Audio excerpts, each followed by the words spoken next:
бүкіл әлем саған қарсы тұрғанда, сенің ойына олар қарсы тұрған кезде, саған ой былай жасамашы, сен ол туралы айтпашы, сен вообще ол туралы басқа жерге барып айт, сен оны басқа жерде барып жаса.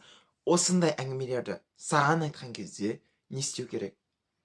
Бүгін дәл осы мәселені талқылайтын боламыз.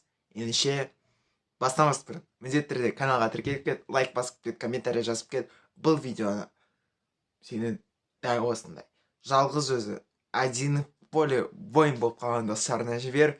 Және де менің инстаграм, басқа да әлеуметтік желілеріме тіркел, ютубқа да тіркеліп кет. Бұл болашақ мұғалімнің арнасы. Ендеше кеттік, бастайық. Сонымен адамның өмірінде кейбір моменттер болады. Бір сабақ ішінде болуы мүмкін, бұл бір пара ішінде болуы мүмкін, бұл бір күнде болуы мүмкін, бұл бір аптаға созылуы мүмкін, бұл бір ай, бір жыл, 10 жыл, 13 жыл, 15 жыл, 20 жыл өмірдің соңына дейін бұл созылуы мүмкін. Сол кезде не істеу керек? Қара, бұл жерде бір параллель келтірейін, басқаша бір мысалдар келтірейін. Біздің пайғамбарымыз саллаллаху алейхи уассалам меккеліктер қуып шықты. Ол Меккеде 13 жыл пайғамбар болған, пайғамбарлық қызметін атқарған, кейін 10 жыл Меккеде болған, жалпы 23 жыл бойы пайғамбарлық қызметін атқарған. Оның 10 жылында меккеліктер оған істемейтін қиянатты жасады.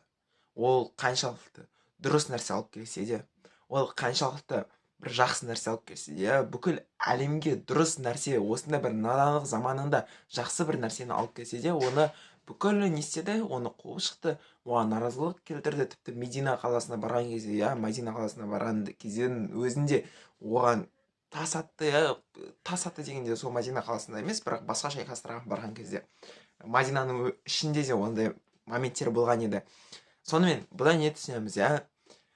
Қара, сенің дәл қазіргі олар үшін айтып жүрген нәрсен, адамдарға айтып жүрген нәрсен, немесе сен істеп жүрген нәрсен, ол қоғамды өзгертетіндей, және де қоғамды дұрыс жаққа қарай өзгертетіндей нәрсе.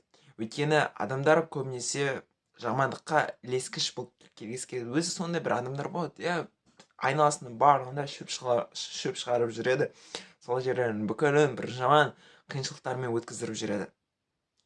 Ал саған керегі дәл осындай моменттерде түсіну керексің. Сен бәрібір қоғамды өзгертемін деп шықтың. Сенің ойын қоғамды өзгертеді деп шықтың. Қоғамды жақшаны өзгертеді деп шықтың. Ендеше берілме. Ендеше олардың сөзін жүрегіне қатты қабылдама, және де әрі қарай басай бер. Мысалы, жай ғана ізгі адамды алсақ, жай ғана бір керемет, өте жақсы, басқаларға пайдасы тигіздіріп жүреді, бірақ ешқандай зияны жоқ адамды алсақ, онда оны көбісі жақсы көреді, оны көбісі сыйлайды, оған ешкім шаруасы жоқ, оның да ешкіммен де шаруасы жоқ. Бірақ қашан адам қоғамды өзгертемін деп шығады, сол кезде оны алдынан миллиондаған адамдар, ой, сен ол туралы айтпашы, тағы да бастадың ба ол туралы, оны басқа жерге барып айт, басқа бір аудиторияға айт, бізге ондай туралы айтпа, бізге ондай туралы жасама, бізге осындай нәрсе дейтін сияқты барлығын айта береді.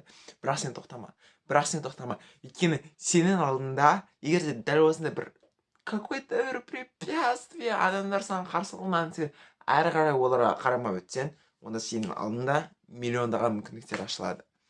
Бұл өте керемет нәрсе. Мен негізінде айтып кетем, мына жерде лампа былай келсе домалақ болып тұр. Жалпы айтатын нәрсе осы, достар. Уведомление. Жалпы айтатын нәрсе осы, достар. Біз үшін ең маңыздысы өзімізді тыңдау, өзіміздің жүректі қабылдау, және де әрі қарай барай беру, әрі қарай арман мақсатқа жету. Сен үшін басқа адамдар саған қаншалықты қарсы тұрса да, сенің жолыңды қаншалықты жапқысы келсе де, олар үшін тоқтап қалма. Сен керісінше біліп қой. Былай, тағы бір инсайт. Әлемде былай алсақ, 99% адамдар успехқа жетпейді, жетістікке жетпейді. Неге жетпейді? Өйткені 99% адамдар бір-біріне ұқсас болып келеді, тек жаңағы жетістікке жеткен адамдар 1% олар ешкімге ұқсамайды.